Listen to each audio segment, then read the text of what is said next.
আসসালামু আলাইকুম বন্ধুরা। একজন চোর গেছে চুরি করতে, যে ঘরে চুরি করতে গেছে যায়া দেখে এর বাড়িতে মূর্তি।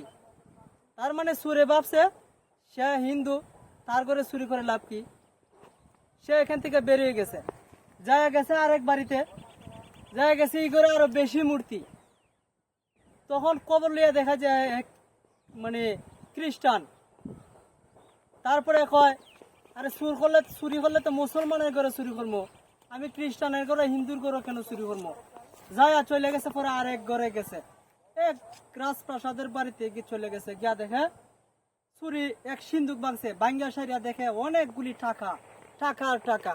টাকার মধ্যে পাট পাট করে লেখা আছে এটা জাকাতের টাকা, এটা জাকাত দেওয়া না, মানে আছে না আমরা টাকা পয়সার তো জাকাত দেই।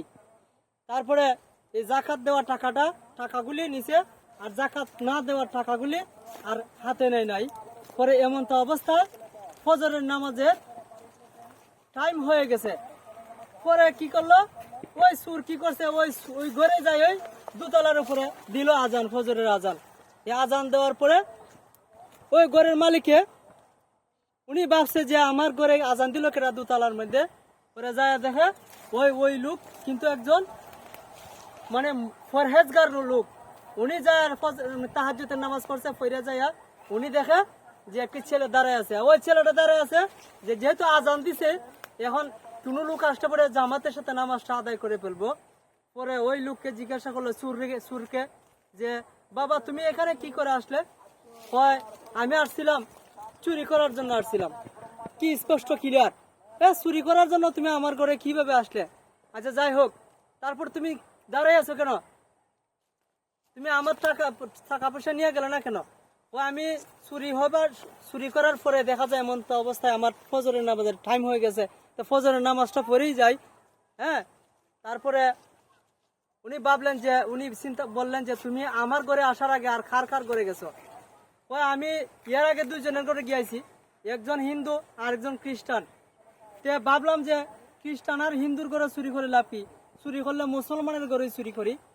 তখন ওই বুজুর্গ ব্যক্তি চিন্তা করে দেখলেন যে আসলে তো সে তো স্বভাবের চোর না, সে হচ্ছে অভাবের চোর। আসলে কিন্তু মানে যারা অভাবে পড়ে তারাই কিন্তু চুরি করে, আর যারা স্বভাব চোর এরা কিন্তু পরিবর্তন হয় না।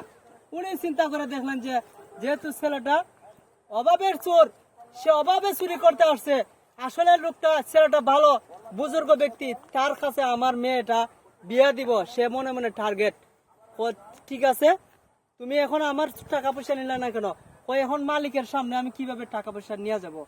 ও ঠিক আছে তুমি দাঁড়াও, ও তুমি কিন্তু যাইতে পারবে না। পরে সে মেয়েটা নিয়ে আসলো, আইনা সেরা ওই ছেলেটার হাতে বিয়ে দিল। কোটিপতির মেয়ে একজন ফকির ছেলের কাছে বিয়ে দিছে, কেন জানেন? আমলে সত্যবাদী ছেলে, এই জন্য ওয়াকুনু মা'আস সাদিকিন, সত্যবাদীদের সঙ্গ লাভ করুন। আর আপনি হারামখোর, সুদখোর, জেনাখোর, স্বৈরাচার, অত্যাচার, জুলুমবাজ, আপনার জায়গায় মাটির নিচেও হবে না। আপনার মাটির নিচে হবে না, আপনি কোটি টাকার মালিক হতে পারেন, কিন্তু আপনার টাকার জায়গা হবে জাহান্নাম। আর জান্নাত পেতে হলে সত্যবাদীদের সঙ্গ লাভ করতে হবে, হালাল উপার্জন করতে হবে, সুদ আর ঘুষ খাওয়া যাবে না।